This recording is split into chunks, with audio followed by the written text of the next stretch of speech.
Good evening, and welcome to another episode of Mowing After Dark here on the College Football Mafia Network. Coming to you live from YouTube studios and Twitter. We're also on the Twitter sphere. Just a reminder, if you are watching on Twitter at some point tonight, we would appreciate it if you would jump over, give us a like and subscribe. Help us grow this YouTube channel out. That would be much appreciated. I am, of course, joined tonight, as always, by the most awesome Rock and Rant. Rock, how are you doing this evening?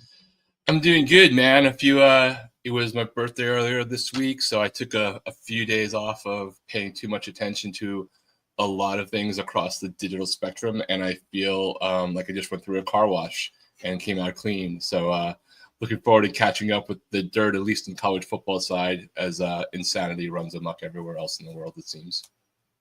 Absolutely. So, yeah, I got a birthday in 1 week, so I don't know if I'm going to be here next Sunday, y'all. So we'll see what the schedule portends, but just give you that. It depends upon how many super chats you get and how many bottles you can use with that. Depends on if somebody's got something planned for me. So, just that's a programming note. We're going to talk tonight about the Pac-12.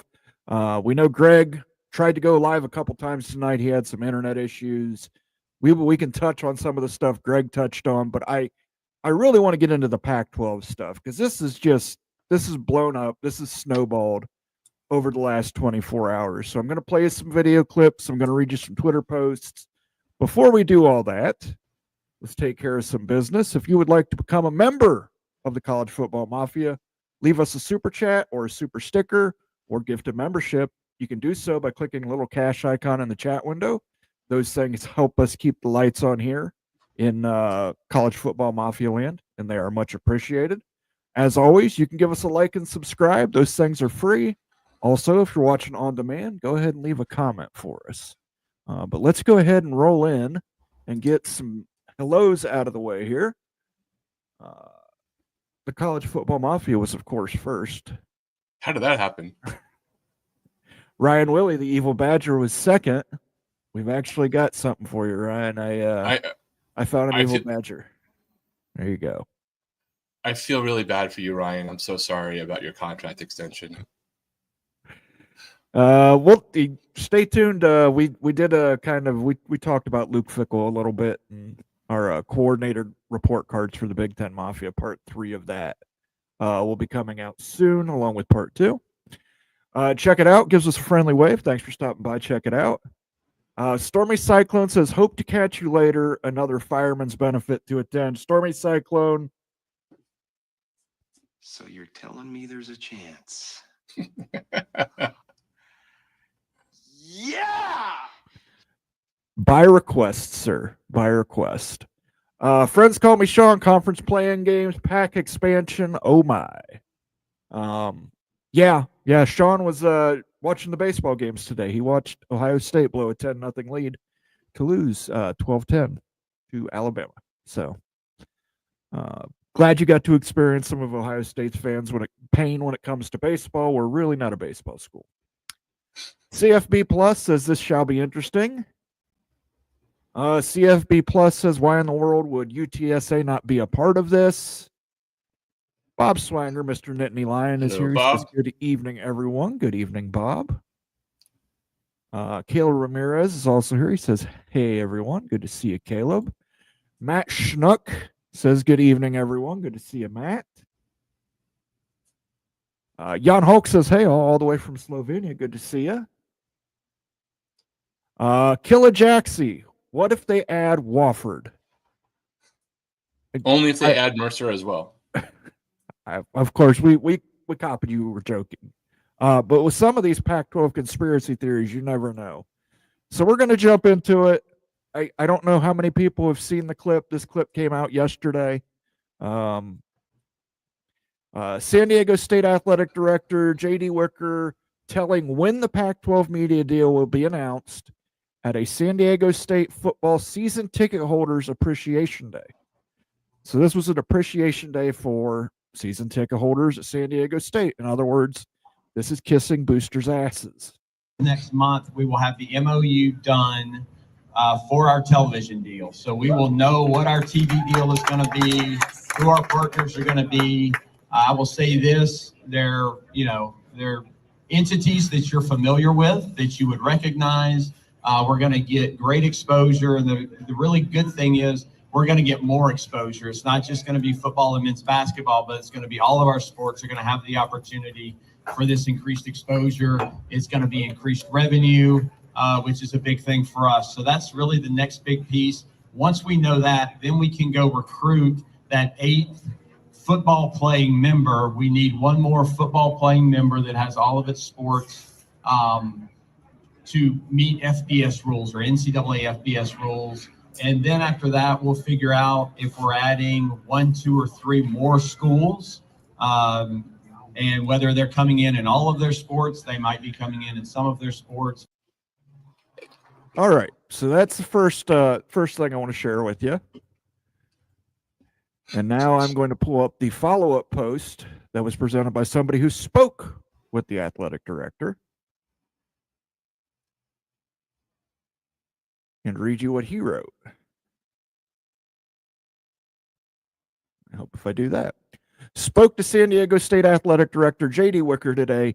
He said media deal to be done by end of March.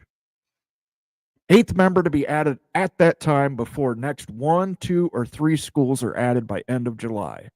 And there won't be any surprises with the expansion teams. This comes from SD Jace. If you guys want to follow him on Twitter, he says that this is what he talked to him about. This is not on camera. But from this, all this stuff that's happened, Pac-12 Twitter has blown up over the last 24 hours. Let me tell you what's happened. Memphis, Tulane, and USF have somehow all been confirmed to the Pac-12. Texas State has been confirmed to the Pac-12. They're getting a media deal that's guaranteed to pay them each $10 million a team, with traditional ESPN partners and, all this stuff. And again, rumors are running wild in the Pac-12, and I see a lot of Oregon State and Washington State fan accounts pushing this. And it has to, I have to remind these people, this is the same San Diego State athletic director that pushed San Diego State to leave the Mountain West the first time because they were guaranteed a slot in the Pac-12 that was definitely going to exist, only for him to have to crawl back to the Mountain West and ask them to let him back in. What do you think of this, Rock? I mean, look, we are doing a lot of things in our country right now, and I'm pretty sure that the cure for stupid is falling to the wayside as well. And I think anybody listening to that guy is listening to somebody who clearly has not learned his lesson, right?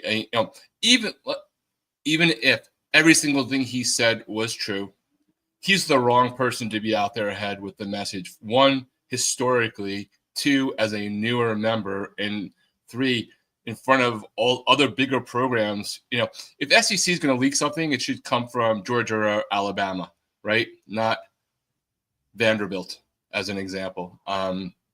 So there's that, right? Like, in a world where he's right, that's just the wrong way to do business before you've technically even played a game in your new conference. The only thing I thought that you could take from what he said that you can take to the bank is that they do, in fact, need one new team by whatever it is, June 1st, July 1st, whatever that exact date is, in order to be a viable conference in the eyes of the NCAA. So one way or the other, whether they're taking 1 school, 4 schools, some community college that they're going to bump up to Division I, and they're paying their vote, like, they will have another school, whoever that is. But the rest of it, and even the $10 million, like, most people, professionals in the space have basically estimated the Pac-12 deal, when it's all said and done, almost regardless of who the 8th and or more members are going to be, is probably going to be in the $8 to $10 million range. So he hasn't really given away the farm there. I don't know what that's exciting to be, depending upon where the Mountain West gets versus which is what they would have had if they stayed. But thinking that they're going to, I'm trying to figure out if they do $10 million, which was probably a number that they said 6 months ago, in preliminary conversations with the Memphises of the world. What has changed for Memphis and a Tulane and a USF now? Like, is $1 million more than they negotiated or talked about, or even $2 million more solving any of the problems that they talked about? Like, maybe something fundamentally changed, but I just don't see it. The other point I want to bring up, a lot of people hear what they want to hear, and they disregard the rest. What the man said is, we're going to have a memorandum of understanding by the end of March. The media partners will be familiar. We're going to add an 8th team around that time. And then we'll decide if we're adding 1, 2, or 3 more teams. How this became, suddenly I'm seeing posters for welcome to the Pac-12 Memphis, next year's Pac-12 championship game, Memphis versus Boise State. I think people are, especially Oregon State and Washington State fans, you guys have been through this once before. Exactly. Let George Kliavkoff do very similar. I mean, Bob Thompson, friend of the show, said it great this afternoon on Twitter. He was talking back and forth with friend of the show, Immaculate, and he said, this guy sounds just like Georgie K. It's, we haven't decided we're going shopping there yet.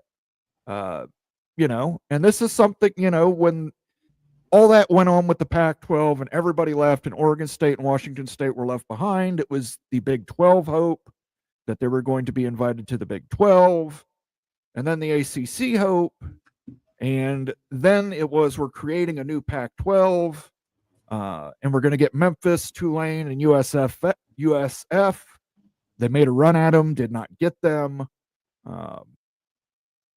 So I just hate to see them keep falling into the same trap. They're getting false hope. People are pumping up that false hope. And it's just going to lead to a lot of people being upset and crushed when these things don't actually happen. Because, the number 8 school is probably going to be Texas State, maybe UTSA, and people still keep telling me Sacramento State is still in the running. Right. So, the 8th team, I don't know is going to be a blockbuster team, but basing what the AD said, and he's saying this to boosters, trust me, I'm a booster. I know what they say to boosters to get them to continue to keep their wallet open and buy season tickets and donate money and give to the Alumni Association. I know all this. This is pure, he wants to feed them red meat, and that's what he's doing. He said, hey, we're getting a media deal. He didn't give the dollar amount, so I'm not going to criticize the AD for that. But again, how Pac-12 people, just chill. Don't take every little thing you hear and extrapolate it into the great Eastern migration where you're taking the 3 top schools from the AAC. I also find it a little foolish to take it from an AD who took San Diego State out of the Mountain West once before. Right. He had assurances that the Pac-12 was going to remain intact and he was going to be a new member of that Pac-12. So I don't know. It seemed a little odd to me. I'm not a fan of it. I'm not a fan of Twitter going nuts and saying, well, this definitely means this is going to happen, and let's run with this narrative and keep pumping it up. It got really bad last night. But I've still seen it today. Yeah, I'm sure. Look, I know how brutal it is when your team, your school, your conference is in a little bit of uncertainty. So I understand the angst around it, but that's what happens. When you could have prevented this to begin with and gotten in that team when you made the move, right? Like, you could have done the right thing by UNLV most likely at the beginning of this, and none of this ever happened. So, it's not necessarily the rest of the people who are joining the conference's arrogance, but it's clearly some issue needs to be pointed towards the management of the conference, whichever way you want to direct it, on how this process has been done, because you shouldn't have made the move without getting to the minimum conference viability from day one.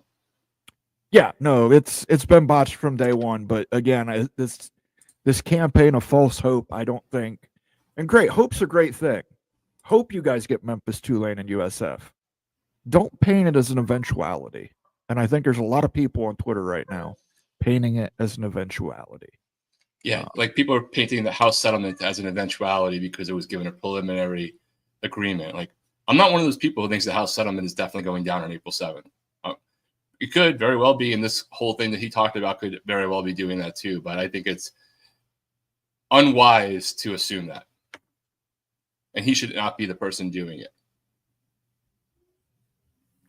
CFB Plus wants to know, what is the AAC making right now? $7 million a year. I think they're making more than that. And they don't have travel costs of moving all the way from southern Florida to play in the Pacific Northwest for every sport. The same with Tulane in Louisiana and Memphis in Tennessee. I mean, the Memphis AD couldn't have been more explicit.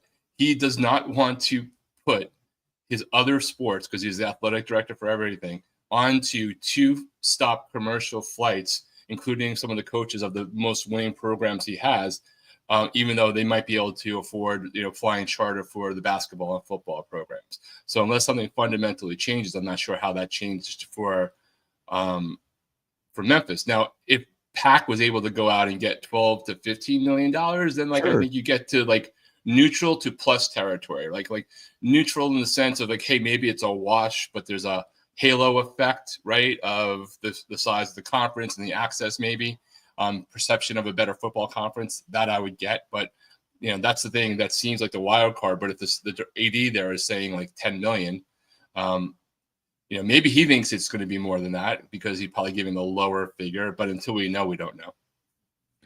Yeah, and keep in mind, too, there's still this huge amount of money out there that's tied up in a lawsuit where they're trying to dodge paying the Mountain West.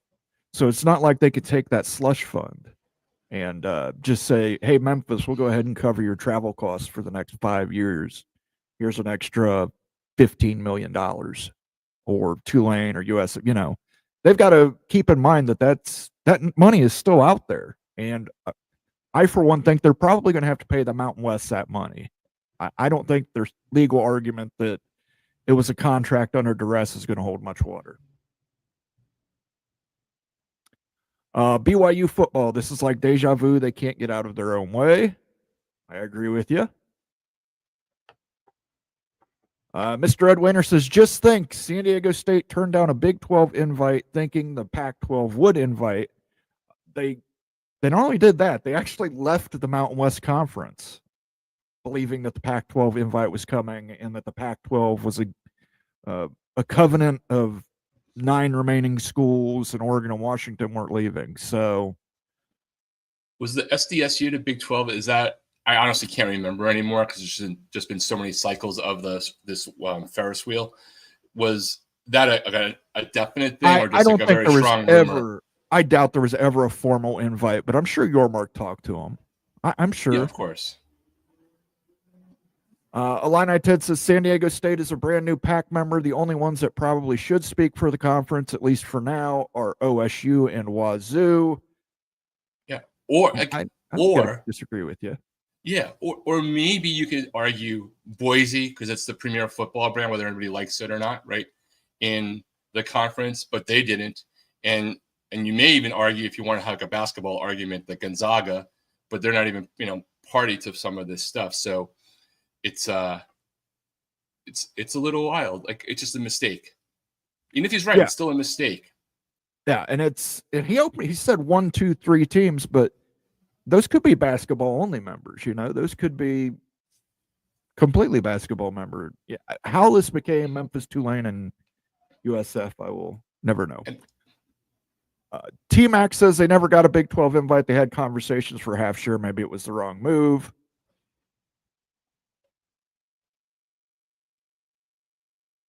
Friends call me Sean. I can't believe the PAC will get $8 million considering the markets they have: Pullman, Corrales, Ogden, Boise, Fort Collins. That's not really their markets. Oregon State draws in Oregon, including Portland. They just do. So it's not fair in that specific case. Washington State absolutely draws in Seattle DMA. Are they primary? No, they're not.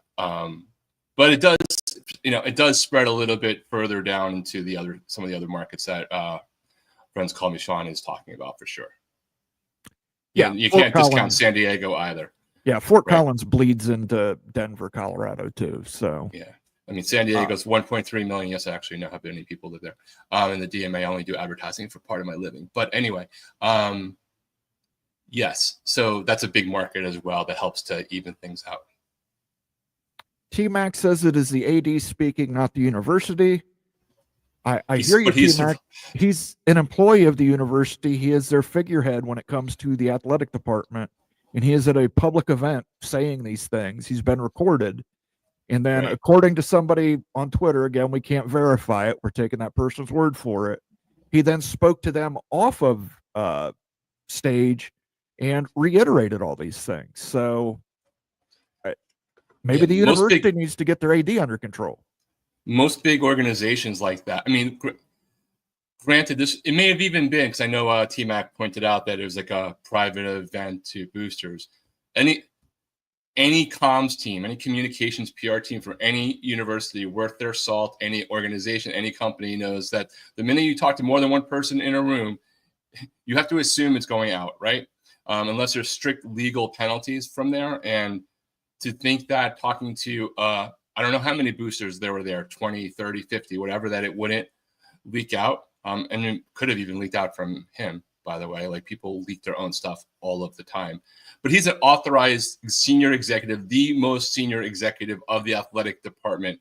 And you just have to be conscious of like who your audience is and that the leak could come out. Yeah. And trust me, I'm sure there are more videos than just that one. But in the day of age where everybody's got a high quality camera on their phone and access to 5G internet on their phone, that stuff's going to get out there. Stormy Cyclone, thanks for the sounder. Put this toward Becky's GoFundMe moped. Sure, we'll do it. We'll even get a little ramp built, and we'll see if we can't jump that sucker for you.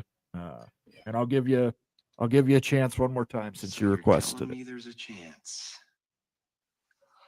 And this is just to be clear, like our conversation about the Go ahead. Our conversation about the athletic director just speaking at this particular moment on this issue is not like, hey, San Diego State is not worthy of being in the Pac-12, maybe even the Big 12, maybe even the old Pac-12 before it fell apart. That's not what the conversation really is. It's just a matter of like, do you really want to have this get out there from that source at this time, from somebody who previously was at least part of a strategic error, right? That could have cost the university a lot at the time. And should it not come to pass, like it's a pretty big credibility, like just internally, if it didn't leak, if you said that at that group and then it didn't happen, you now will have had like the second sort of thing like that to your biggest boosters, theoretically, if that's what kind of meeting it was. Your credibility only goes so far. So if it doesn't happen, it's a different problem internally, at least. Absolutely. And I'm going to throw this link out here in chat. If anybody wants to join us, you obviously don't have to turn your camera on. But if you want to join us, talk about this, we'll do a little open lines tonight. Obviously, we can disagree without being disagreeable. This isn't a yell at each other kind of show. We're chilling out. We're going to drink a little whiskey, and we're going to talk a little Pac-12 realignment or lack thereof. Mr. Hooja, Ricky Tungate, Denver University to the Big Ten helps the 4 new members travel. I assume you're talking in the hockey program. Absolutely. If those teams decide to do a hockey program, I know Oregon committed to buying or building a hockey arena at one time during negotiations with the Big Ten. Washington had discussed doing using the Kraken's arena. So, teacher, I don't disagree with you, Ricky. I think it's a great idea. I'd love to see more teams in the Big Ten play hockey.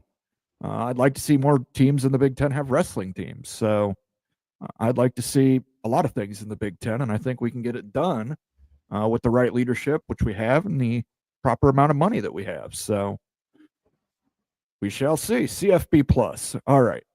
CFB Plus, you're on the line. What do you guys say, brother? Hello. I don't really have too much to say other than I just don't really think that Memphis, Tulane, and USF are really on the table. at this current moment for the Pac-12. And if they were, I think UTSA would be in that conversation. I don't know what the value is compared to Texas State, but if I were to guess, my gut reaction is that UTSA is more valuable. But I don't know. That's something for the TV people to decide.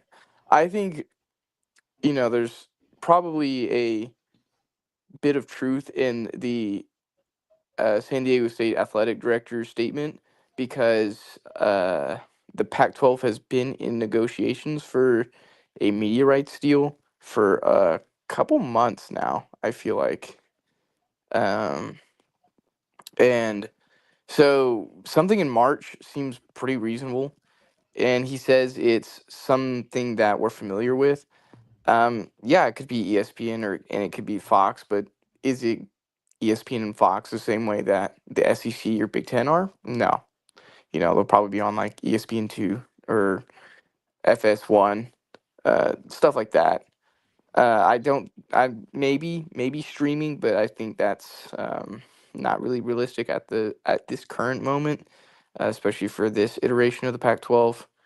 So I think, they have to add. We all know that. I think it's really going to be Texas State, and I think maybe St. Mary's is probably in the mix, where you get a non-basketball school to kind of balance it out a little bit, so you don't have like an odd number.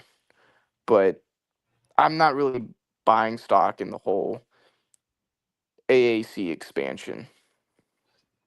Yeah, I mean, to me, if I were betting, I would bet that their TV deal is going to be CW, ESPN Plus, with select inventory on ESPN when they don't have late night stuff on a Saturday night because they can't schedule, from the ACC with Cal Stanford or somebody like that, and and maybe help in getting the Pac-12 network as a fast channel that really has reach or something like that, like maybe getting carriage into Texas. Like I think the Texas part in general for CFP Plus, like you're right there. I think they needed just to try to see if they can get what the remnants of the Pac-12 network are on any systems in a big state like Texas. That would make sense in some way. But I kind of wonder if he's just pairing brands together in a different way, because that's the only other way I can think of them getting all the other sports that he's alluding to is on something like ESPN Plus and their own fast channel, because that's where volleyball games going to be. They don't have a Pac-12 network like the ACC network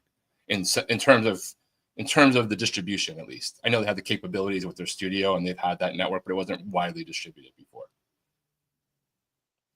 Yeah, no, I agree. I kind of forgot about the CW, but I think I think that's probably a really good option. And I do agree that I think the Pac-12 needs to tap into Texas in order to boost their ratings. And I think it's just, and I've been saying this long before, realignment, but the Pac-12 needs central time zone teams to draw in the more casual audience that is out west or out east. And Texas is a hotbed for talent, so get some pipeline in for recruiting to help bolster your programs. But yeah, no, I just don't think it's like going to be that big of a deal. I think the Pac-12 kind of screwed up realignment in general, or this cycle. So I'm not expecting anything too crazy. All right. Well, appreciate you coming on the show, CFP Yeah, Plus. thank you. All Definitely right. follow. Great graphics. Yep. Thank you. Take it easy, brother. Next in the queue, we have Rec Talk. Let me get Rec Talk up here. Hey, Rec guys. Talk, hold What's on. up, brother? I got to play your sounder.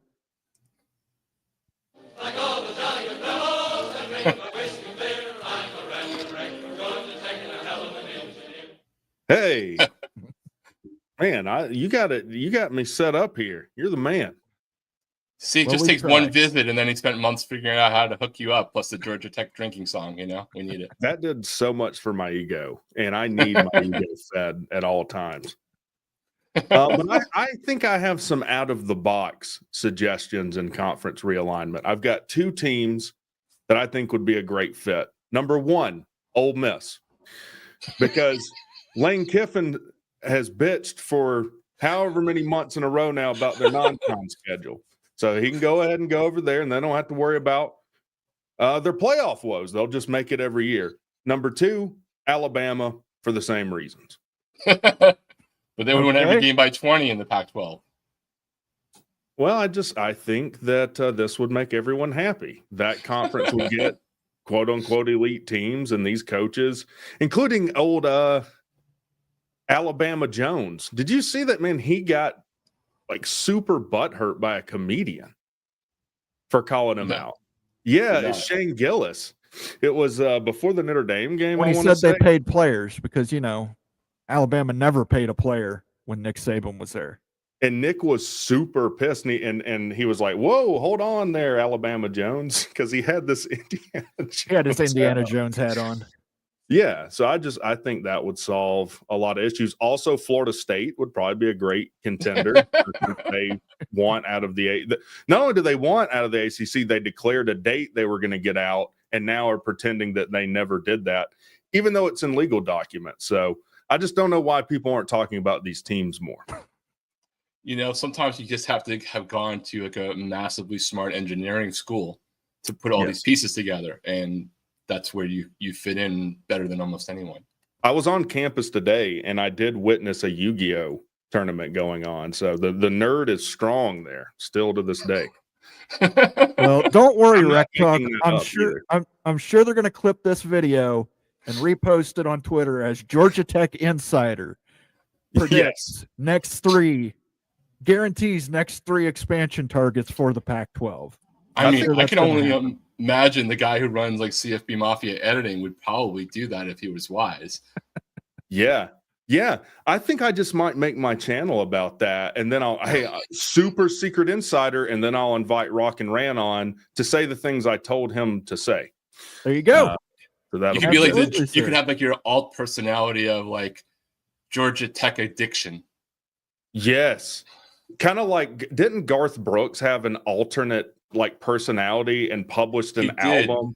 He Like did. just It was did. called Chris Gaines. He was Yeah. Chris Gaines for one album, and it didn't sell well, and he went right back to being Garth Brooks. I could be Rec Talk Gaines, the conference realignment expert, the emo There you go. expert. Well, I won't take up any more of your time, guys. I appreciate you having me on. I mean, I don't know how much more friggin' wisdom that I can pump into a few minutes there for you. But All right. We appreciate you coming on, Rec Talk. Thanks, man. Ramblin' Rec from Georgia Tech. All right. Next up in the queue is our friend Stormy Cyclone. Stormy Cyclone, can you hear me, brother? Yes, I can. Can you hear me? We can hear you. Yes. How are you doing today? I'm good. I just got back from my other fire department, the other side of me, so they had a little benefit. And just curious. I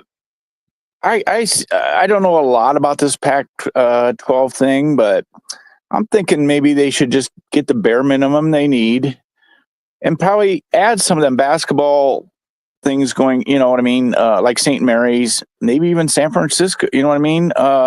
Teams that add value in that sport, because in another 5 years, it's going to be like scrambled eggs again. You know what I mean? And they might pick up some ads at that time, but I think at this time, just take the baby steps. And I don't know what you guys think of that, but and the other thing I want to talk to you about, this would be number 2, is the Big Ten SEC meetings. And I know the Pac-12 it'd be beneficial that, I don't know if they would schedule them with the Big Ten and SEC. I don't know if they're willing to do that. I hope Iowa and Iowa State continues, but I'd like to see Iowa State play some locals around here, like a Nebraska or Missouri again, old Big 12 rivals. But I'm just curious if they're just kind of waiting around also, that after these meetings and the ACC and Big 12 maybe have a scheduling agreement. I just want your thoughts on all these ideas I just was thinking of. Okay, well, let me start with the first part first. Yes, they should add basketball-only schools. They should only go to 8. The issue is people out there peddling false hope that somehow What the AD said was a guarantee that Memphis, Tulane, and USF are definitely coming to the Pac-12. He never said that. He basically said we might expand by 1, 2, or 3 more teams, but that was only after getting team number 8. As far as the SEC Big Ten Scheduling Alliance, I actually put this to Sergeant Pickles today. He is the man with the scheduling matrix. He loves to do schedules. I put the challenge to him to create the perfect college football schedule to include all A4 conferences, Notre Dame, and G6. And what I mean by that is protecting rivalries, for example, the Cy-Hawk Trophy, Iowa, Iowa State. But then Iowa would also have to play an SEC team, and Iowa would also have to play a G6 team, probably Northern Iowa, or I don't know what some of the other smaller schools in Iowa are, but one of those smaller schools in Iowa. And then also try and maintain that through Kansas, Missouri, the SEC, Big Ten, basically scheduling with each other and scheduling with the Big 12 and the ACC to create these traditional protected rivalries. Could it be done? I have not heard back from Sergeant Pickles yet. We shall see if that works out. But I said it, I think Friday. I love the idea of the Big Ten and SEC doing a scheduling agreement with the Big 12 as well, because there's so many, you're right, there's so many old rivalries that Oklahoma, Nebraska, Colorado, Oklahoma State.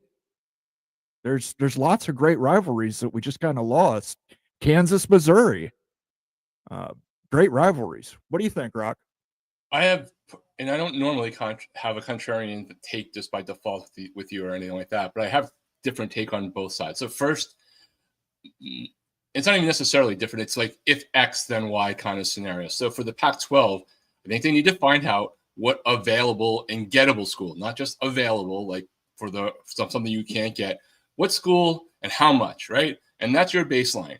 And then if I were them, I would add on the football side any other school that is probably not additive, because we're basically just saying whatever school will get you their top money. But if any other schools are like within, they won't get you 10 million, but they would get you 9 million. So everybody's share comes down a little bit.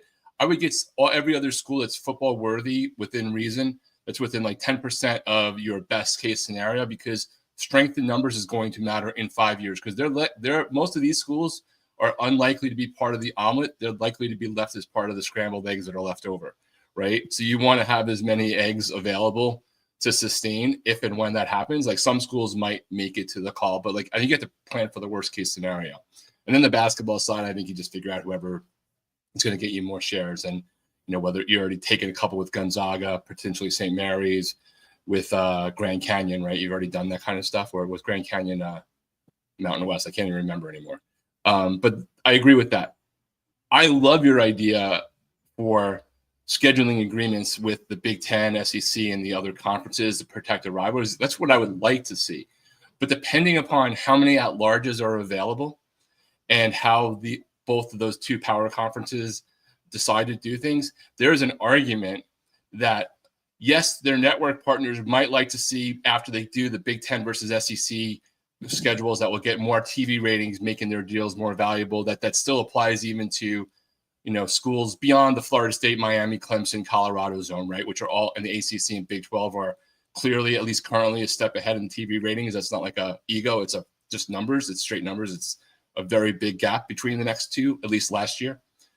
But the flip side is, optically, if you don't have the Big Ten and the SEC playing Big 12 and AC schools out of conference to fill in gaps, and you get later in the season when there are, let's say it's a 16-team playoff, and there are 3 at-large bids really available, you can remove the pain of, well, that school beat us, so therefore transitively their higher ranked power struggle, you know, their power index is better, and maybe give yourself a better chance of having an argument optically to get one more at-large bid. So I personally think that the Big Ten and SEC, depending upon the final outcome, will try not to schedule the Big 12 and ACC to give themselves more chance to like not have somebody give an excuse that they got beat by one of those schools and therefore they should get one of the at-larges over one of their teams.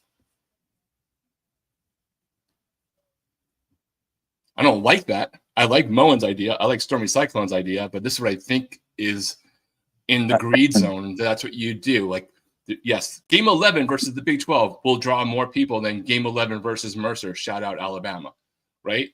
But if you think that could impact your ability to get another playoff berth at the end of the year, then you don't care. Okay. That's my take. I would put this out there, though. You got to remember, Big 12 has split. They are split between Fox and ESPN. So for Fox, a Nebraska-Colorado matchup yearly is guaranteed on Fox. Right. More or less guaranteed on Fox. You're going to get Nebraska, Colorado. We've seen the numbers Colorado's pulled. Iowa State, Iowa is more than likely going to be on Fox.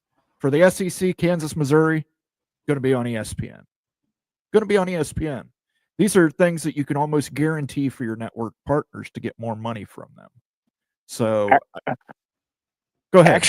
Actually, Iowa and Iowa State was on CBS this year. And I was surprised. That was a big catch for it. It was like their first big game. With this new contract. You know what I mean? And I was kind of surprised that Iowa and Iowa State made this CBS, and it turned out good for them, I'm sure, because it was a heck of a game. So that was good for CBS in that case. Yeah, because I believe that was the same week Alabama played Wisconsin last season, correct? I'm not sure, Moen. I think it was Alabama, Wisconsin was the noon game on Fox. Yeah, and then the rest of the games at noon were Ohio State. But I like your thinking, Moen. I really do, because there used to be not that long ago where Iowa State had to play. Not only Iowa, we played Northern Iowa and Drake, or we alternated. With Drake and Northern Iowa, and Northern Iowa has actually been pretty dang good in football, and even in basketball they would surprise you once in a while. But it's just local. I just like it. You know what I mean? But I like also of getting in with the ACC, and getting in the new territory too. So I guess I can see it both ways. Okay. Well, I appreciate you stopping by, Stormy Cyclone, and I appreciate you supporting our first responders out there at the fire department. All right. Georgia Tech to you all. Bye. I will take a drink for you. So we'll play have some Pop-Tarts, Cyclone. Yep. I'll give you a little Fairley Brothers from a different movie than Dumb and Dumber. It's a tough world. These kids nearly got Munson, but they're back now. Nearly got Munson. Thanks for stopping by, Stormy Cyclone. I appreciate it, brother. All right. Thanks, guys. Take it easy. Oh, my. You have Bill Murray on the head because of Saturday Night Live 50? No, actually, I was getting that sound clip for Stormy Cyclone, and it popped up as one of my recommended ones, and I said, I cannot leave a Munson out there. I say Munson so often. By the way, if anybody else wants to join us, I want to thank everybody who's joined us already. If anybody else wants to join us, I have pinned the link at the top of the chat window, but we will get back to comments now, because I know we are piling them up a little bit. T-Mac says it should have been announced by the Pac-12 president. I agree with that. Yeah, I think I hear what you're saying. But Memphis alumni was upset that they turned down the Pac-12. Actually, some were, some weren't. The Memphis alumni I talked to, who's in my family, was very anti-Pac.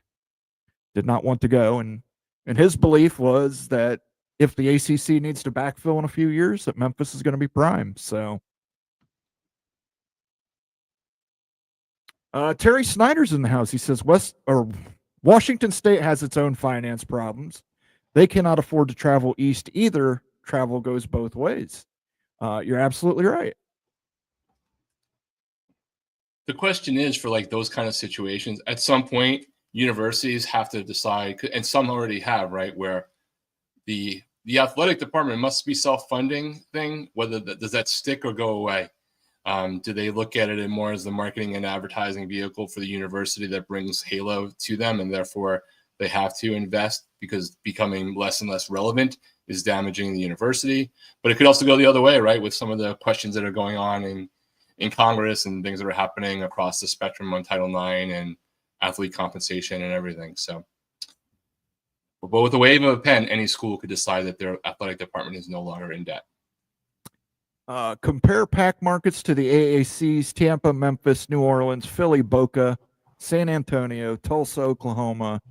I don't think it's just markets. It's time slots. Those are more coveted time slots for football games. Like I'm sure the Pac-12 would love to have a noon game on CW with Oregon State versus Memphis.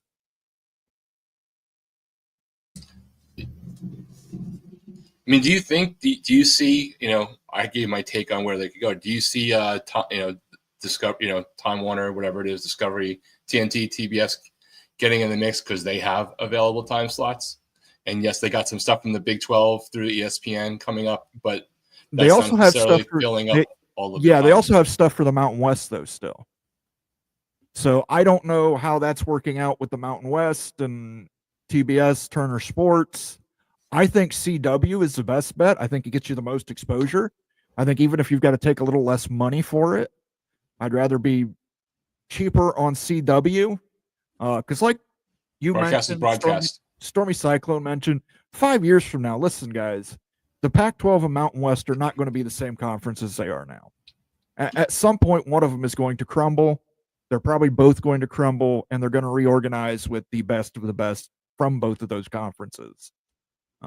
At that point, somebody's going to get left out. Who that is, I don't know. Utah State, maybe. Utah State might be on the outs. If they can get, bring Mountain West can bring along Northern Illinois and maybe another MAC school in Memphis and Tulane and USF, and you have an entire Eastern Central Division to mix with the best of the West schools. I mean, somebody might get left behind. Wouldn't shock me. Air Force goes to the AAC. Yeah, that's the one I was surprised that they stuck because there are just so many obvious reasons for them to do that one. Did Air Force lose like 10% of their team? Well, they don't ever have to worry about the transfer portal anyway. They don't have to, right? Big 12 has looked at Gonzaga, Memphis, and UConn as options. The Big 12 is still looking at UConn as an option. I know Big 12 fans probably don't want to hear that, but it is the case. Killer J. Also, it wouldn't be really good for like the Pac to invite Memphis, USF, and Tulane, and would mess up the conference in a way. You mean like they did before? Absolutely agree. Travel was going to be an issue. Just ask Cal and Stanford. And if you believe that SMU being there in Dallas has somehow alleviated that travel, it has not. Was I like in one of those dream sequences of a movie when they basically invited all of those schools anyway, like less than 6 months ago? I think you were probably in a dream sequence. Well, not you, you're West Coast. I was in a dream sequence when they were playing Cal, and it was like 1:30 in the morning here. When Miami played Cal there in that thrilling game. San Diego State made the Sweet 16 last season and played for the national championship. They're a premier basketball program. Nobody's denying that. But football drives the dollars. 80% to 85%. I remember that one year also being a premier basketball conference, and now I woke up in the Miami winning like 2 games in conference 2 years later. So enjoy them when you have them, whoever you are, whenever you get them. Rec Talk says, youngsters have been teaching me their language. Well, good for you, Rec Talk. Here I just thought Rec Talk only spoke like COBOL. Yeah. He probably knows the secret handshake, too. The grip of the youngsters. DFL says, I really wish the Cal and Stan stayed. They were never going to allow that to happen. They would never allow themselves to be left in that conference. They had to get somewhere where the academics were what they believe on par with them. You never would have got their noses down far enough to sign the contract. Let me put it that way. I mean, think of Cal as a really specific example. Can you imagine if they had stayed? I wish they would have stayed, like just traditionally, right? Like I wish the Pac-12 was still the Pac-12. So that's like a totally different conversation. But if they had stayed in a different world, like Cal doesn't get game day, right? They probably don't get Ron Rivera coming to be their GM, whether that works out or not.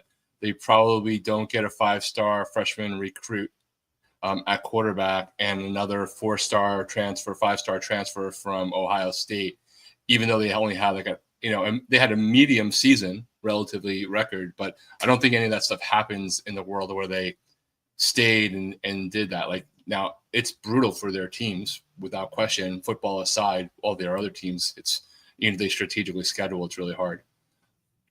True, but Cal has that Calimony money to rely on. So and 8 or 10 million still doesn't make your volleyball players sleep better. Devil Frog says if G6 wants to increase their payouts, they'll have to give their media partners a ton of content on the cheap. Conference consolidation solves that.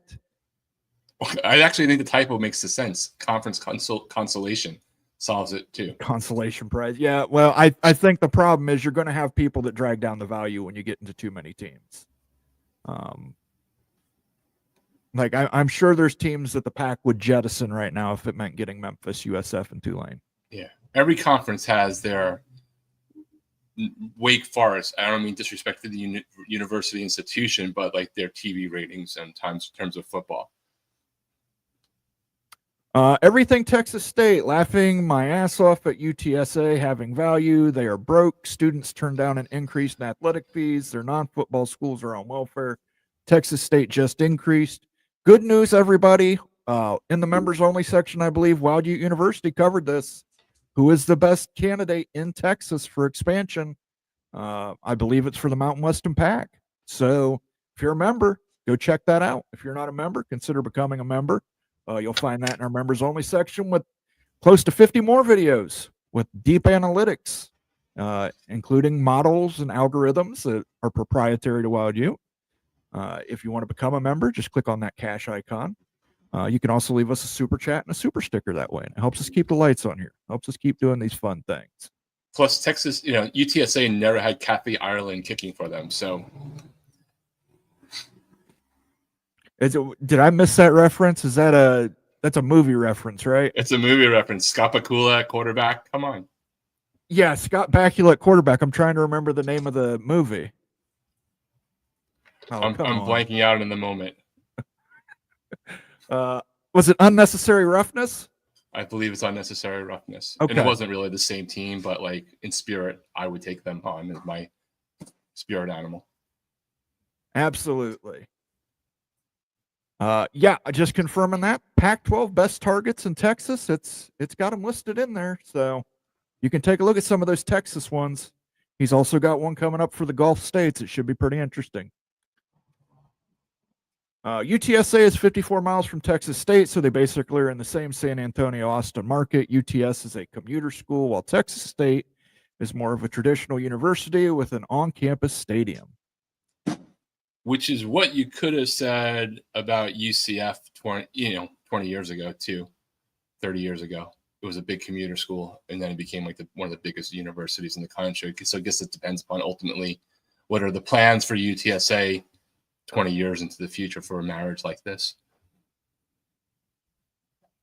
As a Beaver fan, this is from Jeff58. I would prefer Texas State over UTSA. So there you go.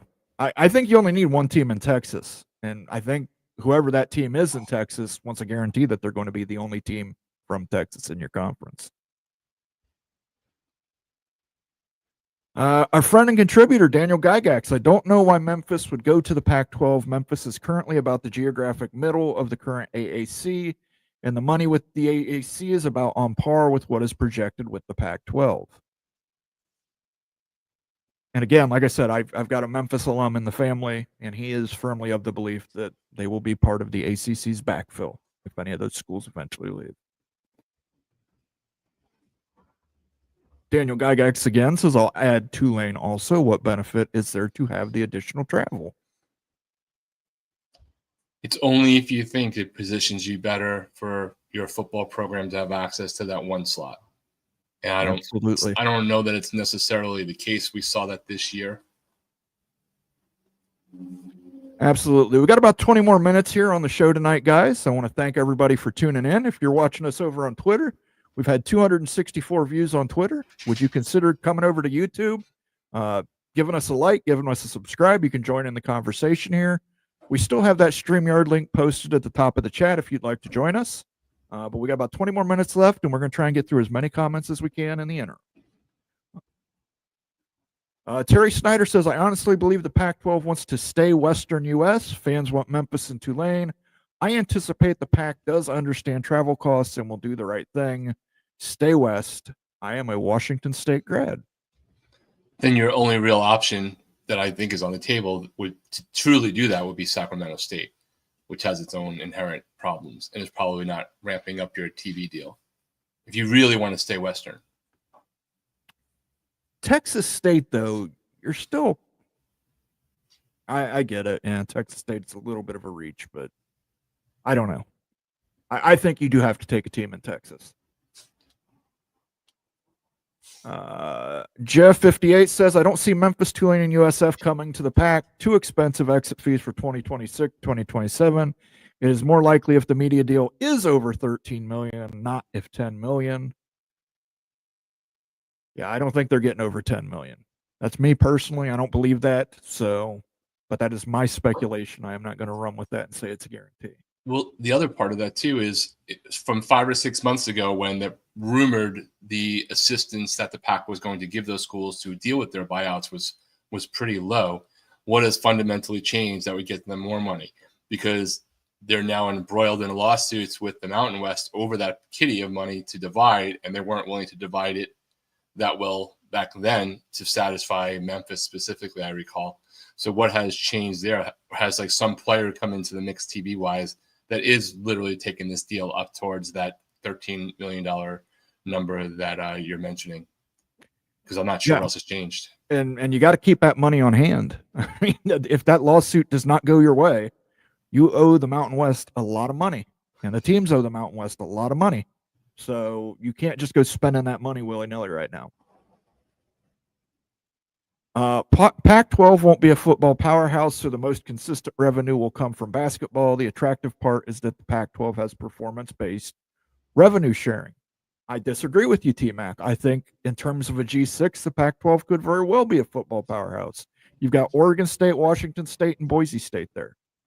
Those teams will compete for playoff spots every year.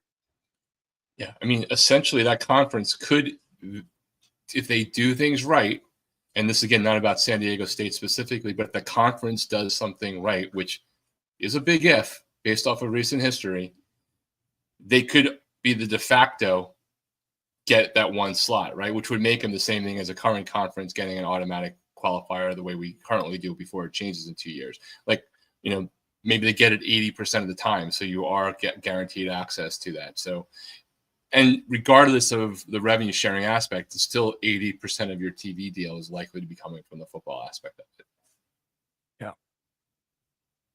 Yeah. Steele Austin, good to see you, Steele. CFB has already tossed rivalries to the wayside. The P2 isn't going to worry about protecting rivalries more than over scheduling.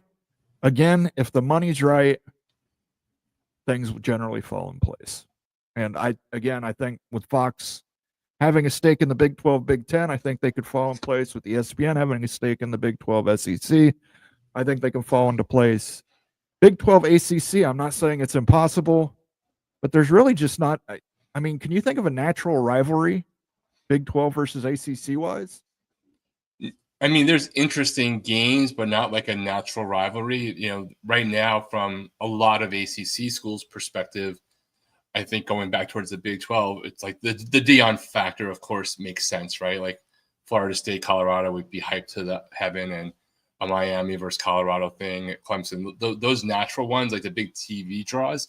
I think those other games could be really good, right? That's not about like whether I don't think a good game would be Clemson playing Iowa State. I think I would watch that game. But in terms of like, does that scream rivalry or past history of any sort that puts it into that next tier that networks are willing to really pay for? Like that, I'm not sure. Yeah, SMU TCU would be one. Somebody brought up Pitt. Town Hawk brought up West Virginia Pitt. That'd be another one. West Virginia Pitt, right? That for Cal Stanford versus the Arizonas. An old Pac-12 matchup. I wouldn't necessarily say rivalry, but that would make sense with a Big 12 ACC scheduling agreement. So I mean, there's history, but I don't think anyone's like, oh my God, I really missed the Stanford ASU game. Yeah. No, I'm interested to see what Sergeant Pickles comes up with. If he manages to come up with a schedule where all the things I listed come to fruition throughout it, I will be shocked. But Yeah. if it's possible, I mean, it's possible. If you're stuck with Cal versus Arizona State and you could watch Alabama versus Mercer, I mean, come on. You got to go Alabama Mercer. I'm just saying, I'm not even thinking that it's a possibility, but I think it's an interesting thought experiment to cover everything. Let me pull up the text here I sent him, and I will tell you guys everything that we covered in this. So here's where it goes. Point 1, it allows the Big and SEC to schedule compelling matchups. SEC has 9 conference games. Point 2, agreements with the Big 12 and ACC to maintain historic rivalries and reinstate others. Kansas, Missouri, Clemson, South Carolina, Oklahoma, Oklahoma State. Number 3, allow all schools to play at least one G6 school. 4, allow Notre Dame to play its ACC games. Those are the ones against Florida State, Miami, etc. And have big rivalries like USC, Michigan, and Purdue protected. And number 5, maintain Army-Navy as a standalone marquee matchup. Now, you could do that at the beginning of the season, after the season. I don't know how you want to put it in there. That's the 5 proposals I sent to Sergeant Pickles. We will see if that man with his scheduling matrix can pull that off. I don't know that he can pull it off, but if he can, it's a hell of a thought experiment. It's a great think tank here at the College Football Mafia. And it will comprise the entire mathematics SAT in 2027. Jose says, how much is Texas State making in their current conference? Everything Texas State said, $2 million annually. Yikes. Us Amish Bowl 11 frames. It's 15 frames, actually. 15 frames, brother. 1.5 again. 1.5 again. You slut. I'm a stickler for movie quotes. Gifted memberships from our friend Earl Carr. The College Football Mafia memberships have grown. Jeff, a.k.a. Crab Cakes and Football. Phil Venzer. Ballard Sports Media. Jeff Keys. Tom Watson. You are all now members of the College Football Mafia family. You can go watch that video on Pac-12 expansion candidates, including the best fits from Texas, right now in the members only section. If you are here in the chat, make sure you thank our friend Earl Carr. And if you're watching on demand, make sure you thank our friend Earl Carr. And if you see Earl Carr out on the street, give him a high five. That's good too. We'll give him his little cougar sounder.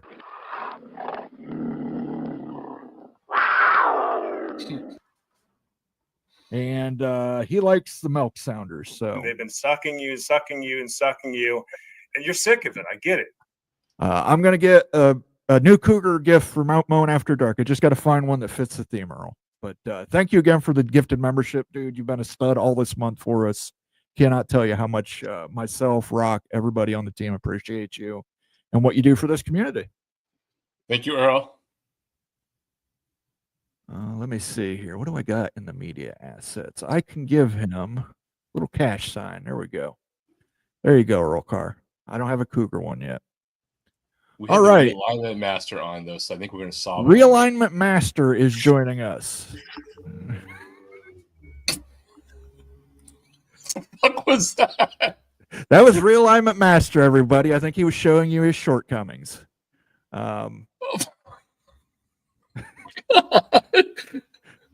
Gotta love these open lines, people. Open lines.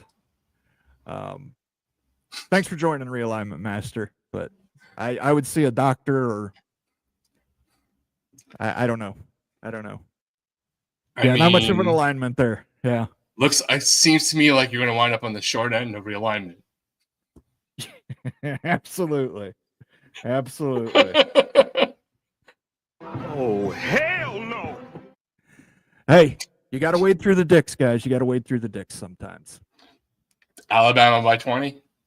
Alabama by 20, hypothetical matchup. Ryan Willie says on Wisconsin. Good to see you, Ryan. I did find an evil badger that fits our theme. If you didn't see it earlier, evil badger. I still can't believe that happened. I can. There's I'm dead. Necessary Roughness was the name of the movie, not Unnecessary Roughness. As opposed to unnecessary realignment, master. Hey, that dude was a master at whatever he was doing. Maybe it was just baiting. Let's bring the entire Big Sky to the football subdivision. Okay. Nebraska dropped Tennessee from their schedule. What are your thoughts, boys? That's just positioning. I mean, I don't think that has anything to do with Nebraska and Tennessee. I heard the whole thing about the stadium side, but if I'm not mistaken, that just seems like they're cleaning up the SEC games. Maybe, I don't know. Like, that's what I thought. It was just like part of the cleanup, setting up the future scheduling alignment to like take a game that could be removed with an valid excuse of stadium renovations to give more of a free deck for the Big Ten and SEC to figure out what they want to do. But that's just a guess on my part. Absolutely. Yeah. It's according to the AD for Nebraska, they wanted to reschedule it. They will reschedule that, and Tennessee said they would not accommodate that, but they had accommodated Tennessee one time prior on rescheduling that matchup. So, but I tend to agree with Rock and Ran. I think this is, it comes down to trying to get things ready for their new scheduling agreement with the SEC. Alternative hypothesis is WVU, Virginia Tech, West Virginia Pitt, Cincy Louisville. The only problem is you can only have West Virginia play one team. You only got one, so you're going to either have to take the Black Diamond or you're going to have to take the Backyard Brawl. Yeah, like the only thing, I think there are some really good matchups, but like you're going to want to have, let's say you do that, you're going to want to have West Virginia Pitt every year as like their one thing, right? Like you're going to want to preserve that rivalry, even though, oh my God, I just had PTSD seeing somebody else pop up into the sounds there. But there, there's just, I don't know, it makes a lot of the other games like potentially less interesting, but they're still better than most of the games those schools would schedule without that scheduling agreement between those two conferences. All right, Daniel Gygax, what do you have to add here? I'm afraid. No, no, trust me. I'm not taking my shirt off. Sorry. Okay. The shirt wasn't. The shirt wasn't. I was worried about, brother. The shirt wasn't the issue, man. I know. The one big thing that I thought is that why is San Diego State's AD talking out of turn? Shouldn't that have been done by the Pac-12 main office? Honestly, I actually think I figured it out. What is it? He's angling to succeed the FSU athletic director down the road.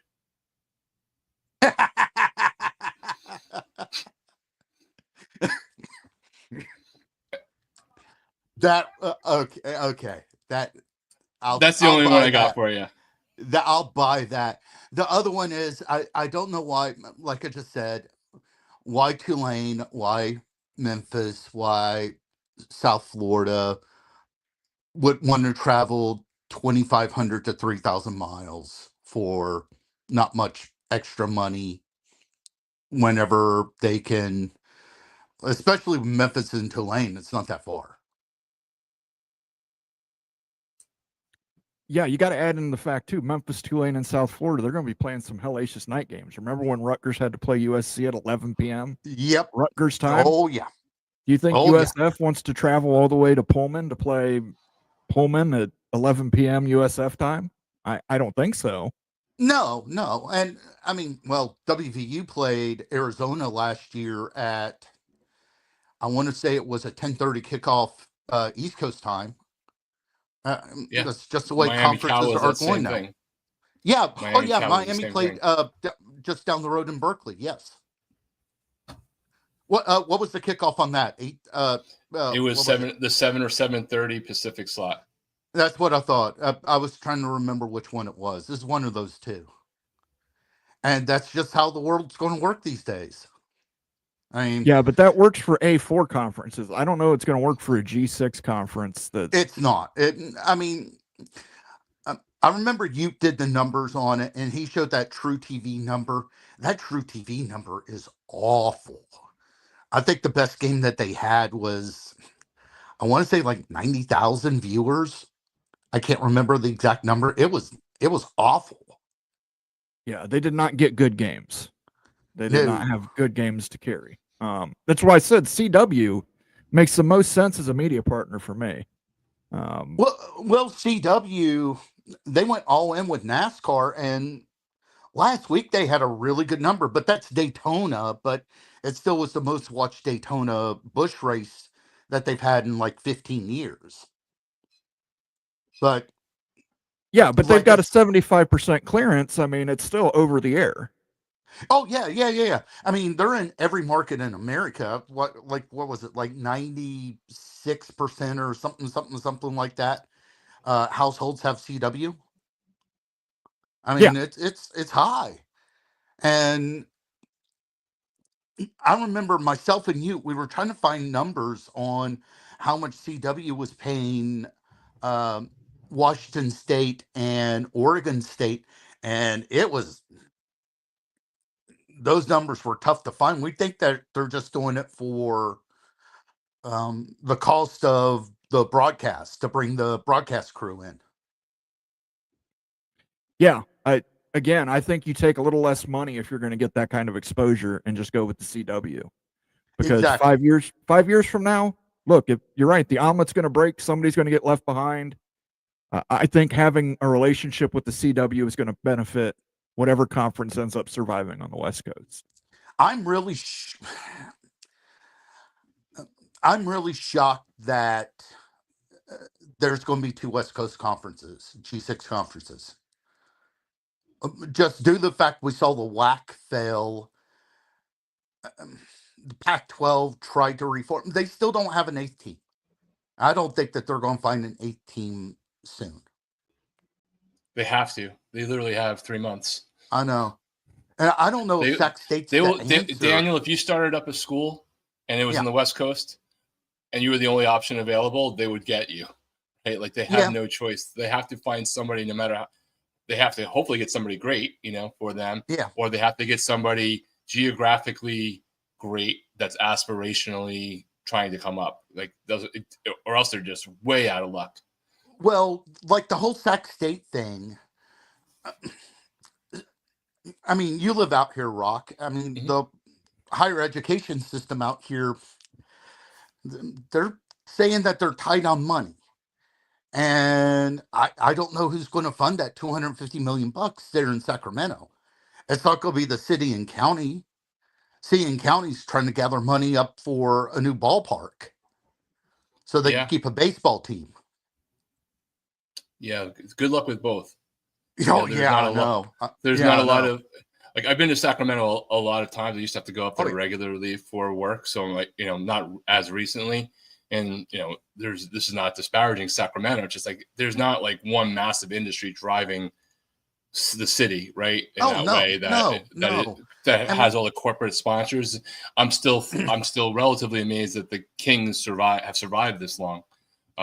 They are relative to other markets. So I don't know what they're going to do. Sacramento is the largest suburb in America. Yeah, it's a super ass long suburb. That's it. Away from your main cities, and remote work is a thing, or else you're in trouble because that ride is bad. Oh yeah, it's pretty bad. Yeah, and Sac State Stadium. This was 15 years ago. It was a dump then, and I don't think that they've done anything since then. All right, Daniel. Anything else? Nope. All right, sir. Appreciate you stopping by here. Thanks. On Mowing After Thanks, Dark. Daniel. You're going to be our last one for the night. I'm sorry, ACC English. We're going to wrap up here shortly. So, but join us next week. We'll try and get some more people in here. Just bear in mind, guys, micropenis is a real disease. It affects too many people here in America. And you don't have to announce to the world that you have it by coming on camera. Yes, Literally. And there are tools out there to IP detect, I'm told. Yes. Moen's on it. The Mafia Hitman is coming. I get a sounder from Porky's. Have you seen this prick?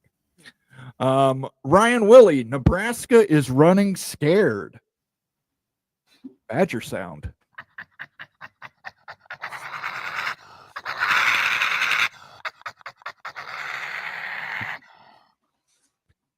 Absolutely, Brian. I think, hey, listen, they're saying that they're going to do it from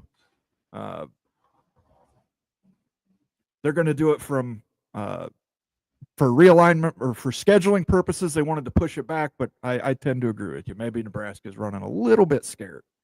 And then we've got gifted 5 more memberships to the College Football Mafia. This is Earl Carr, the Cougar.